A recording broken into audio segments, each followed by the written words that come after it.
আজকের গল্পটি শুনে আপনি আপনার চোখ থেকে পানি ফেলতে বাধ্য হবেন। তো আশা করি গল্পটি শুনে আপনাদের অনেক ভালো লাগবে।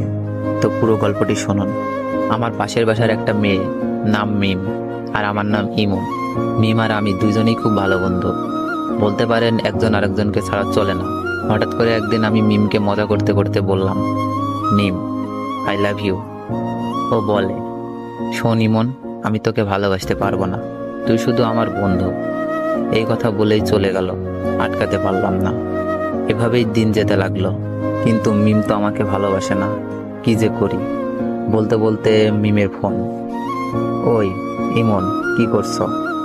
তোর কথাই ভাবছিলাম মিম। চুপ থাক, খাইছস? না, তুই খাইছস মিম? হ্যাঁ খাইছি। তুই এখনই খেয়ে নে, আর মাঠে তাড়াতাড়ি আয়। আচ্ছা, বলেই লাফাইতে লাগলাম। মিমের মনে হয়তো আমার জন্য ভালোবাসা জাগছে। তাড়াতাড়ি খেয়ে গেলাম, গিয়েই বললাম, কিরে মিম, হঠাৎ জরুরি তলব? সামনে আমাদের এক্সাম রে, খুব টেনশনে আছি। কোনো চিন্তা করিস না, ফেল করলে তোরে তো আমি বিয়া করবো, তারপর 2টা ক্রিকেট খেলার টিম বানাবো, তোর এক দল আমার এক দল। বলেই হাহা করে হাসি দিলাম। কিন্তু হাসি দেওয়ার পর যা ঘটলো তা আমি কেন, আমার চোখও বিশ্বাস করতে পারলো না। এমনভাবে আমার গালে চড় মারলো যেন গাল দিয়ে ধোয়া বের হচ্ছে।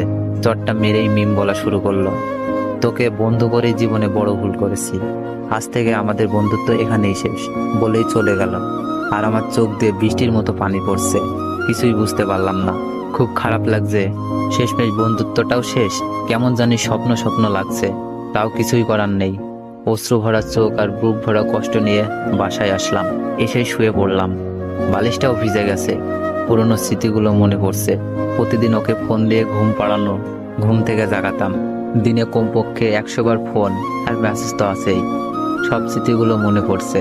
আমাদের বন্ধুত্ব শেষ হলেও আমি ঠিক আগের মতোই ফোন দিতাম, মেসেজ দিতাম।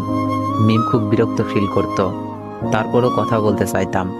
হঠাৎ একদিন দেখলাম মিম পার্কে বসে এক ছেলের সাথে হেসে হেসে কথা বলছে, যেন কলিজাটা ছিঁড়ে যাচ্ছে।